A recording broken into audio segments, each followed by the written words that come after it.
Ndinoti kazuwai mhuri yeZimbabwe.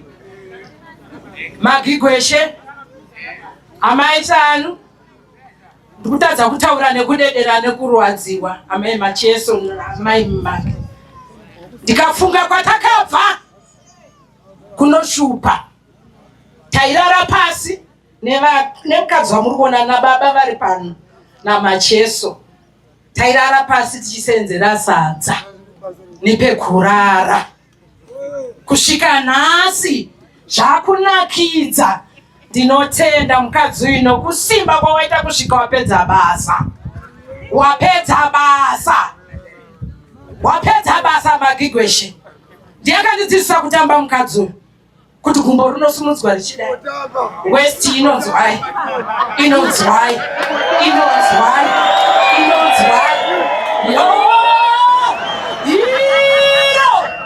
Yesaya, ahoi! Hakuna marasta, ahoi! Yesaya, ndopfisa here, nekuchema baba Zakaria, ndakupfisa ngundu yangu. Yesaya!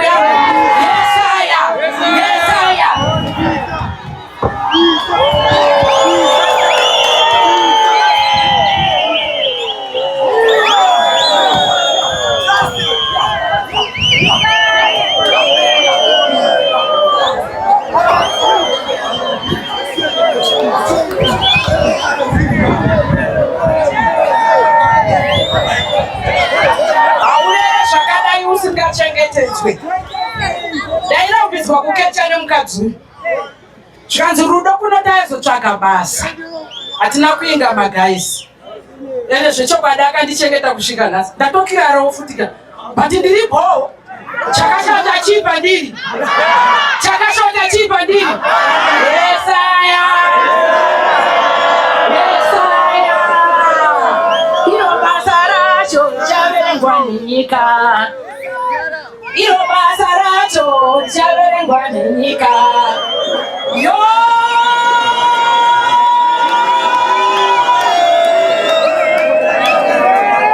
Ndina kufisa mkwene wangu pamusaka pa baba. Baba vangu na mai vangu. Ndarwadziwa sikana. Ndabva kwaFirizi kufamba netsoka. Ndakurira kutara. Ndikati ndina handiite izvozvo. Ndinenda. Yesaya! Hazi mari yekudzokera kwaFirizi. Mukwende.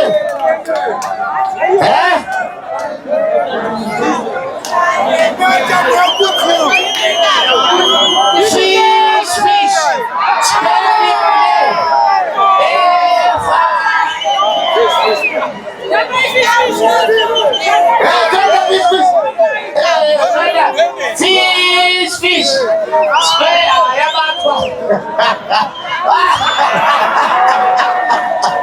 Maoko. Right. Hanzi. Amai mulikuona makachengeta vanhu vakawanda. Hanzi tairambidzwa kukechwa. Zonzi kuno hatina kuvinga izvozvo. Kune vamwe vane mabhesika. Vaimbire gari ndakutsiurai. Unotori nemusikana wako kwaMutare kwawakaridza. Une musikana wako kwaGutu. Une musikana. Ndine makore akawanda ndichiita magitara. Munouraiwa nemunhu wani vakomana. Nekuti paunosvika kuzvishava nevanasisi vedu masista aya.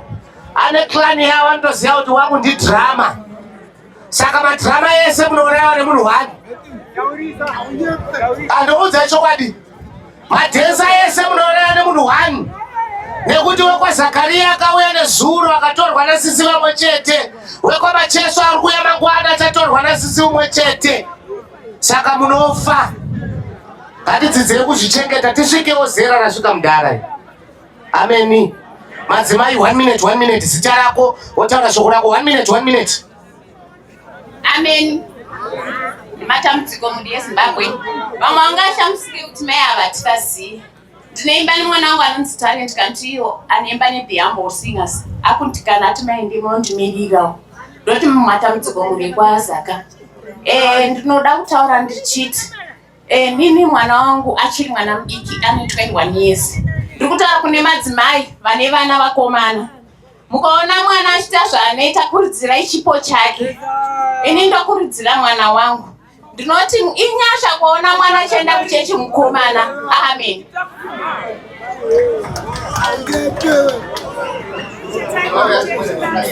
Chivashe! Arare muri kwelako! Bindura muri kwelako! Zita rangu ndozisesha Mtombeni.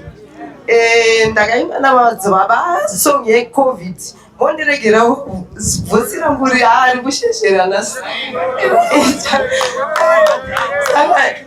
Ndakavaimba nevaartista vakawanda. Ndikakwanisa kuati shambidza unoshambidza wega vakadzi wopedza zveshe wapedza kushambidza vakadzi uya varume ndivatakura bhoti zvimwe chete izvo vatakura varume vakadzi aya havasikuenda varume chete zvavanoenda vanogurira pakagumira chiwanzi vodzorera papi ipapo varume ndivanoenda nebhoti kusvika mumakuvaakadzika mutumbi wavo vakadzi vanozotenda amangwana kuzoona ichi vakatsanangurirawo mhuri yeZimbabwe kuti sei vachirambidzwa kusvika pamakuva vakadzi vashandi ndekutoti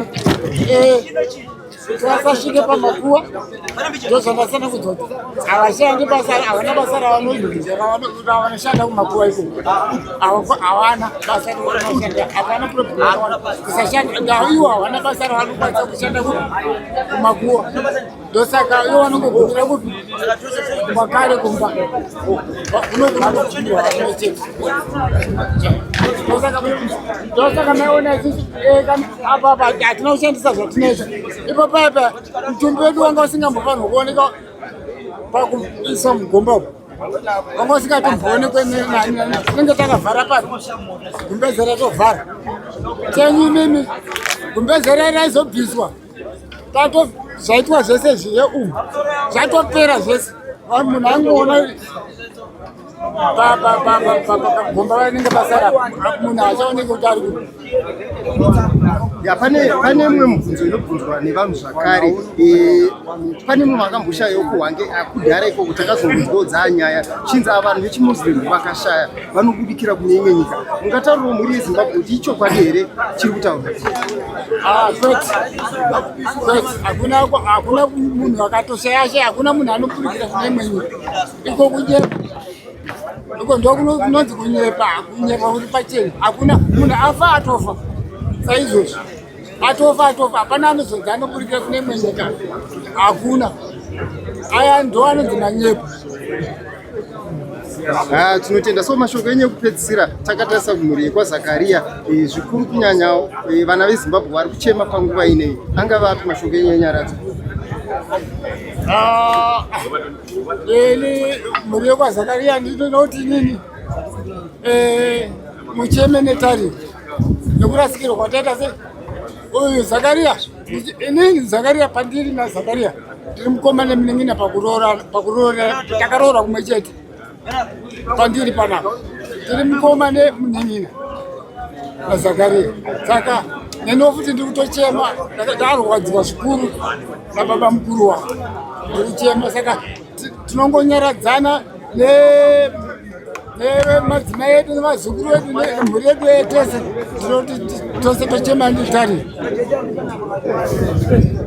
Tinotenda baba nemashoko enyu ane dzidziso zvakare nenyaradzo zvakare. Tinotenda baba.